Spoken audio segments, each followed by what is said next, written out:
Hi, good morning friends. Good morning all of you. ఎలా ఉన్నారు? సుమా wellness నుండి సుమతి రాజారెడ్డి. మనం ఓవర్ వెయిట్ ఉండడం వల్ల చాలా హెల్త్ ఇష్యూస్ వస్తాయి. అవి ఓవర్కమ్ చేసుకోవాలంటే nutrition philosophy 40% carbohydrates, 30% protein, 30% healthy fats, fibre 25 grams తీసుకోవాలి. Healthy fats, good fats, omega 3 life line న్యూట్రిషన్లో బెస్ట్ సప్లిమెంట్ అయిన హెర్బల్ లైఫ్ లైన్. అది బాగా హార్ట్కి, కిడ్నీస్కి, లంగ్స్కి అన్నిటికీ సపోర్ట్ చేస్తుంది.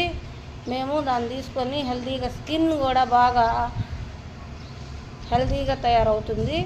అది తీసుకొని మేము హెల్తీగా హ్యాపీగా ఎనర్జీగా ఉన్నాము. సప్లిమెంట్స్ మేము multivitamin, cellulose, cell activator, life line, joint support అన్నీ తీసుకొని హెల్తీగా హ్యాపీగా ఉన్నాము. మీరు హెల్తీగా హ్యాపీగా ఉండాలని కోరుకుంటున్నాను. మా ఫ్యామిలీ మొత్తం యూజ్ చేస్తున్నాము. పిల్లలు డైనోషేక్ కూడా యూజ్ చేస్తున్నారు. World number 1 food. ఏ సైడ్ ఎఫెక్ట్స్ ఉండదు. మెడిసిన్ యూజ్ చేస్తూ కూడా ఇది యూజ్ చేయొచ్చు. Thank you friends. Please like and share, comment. Thank you. అందరూ ఆరోగ్యంగా ఉండాలని కోరుకుంటున్నాను.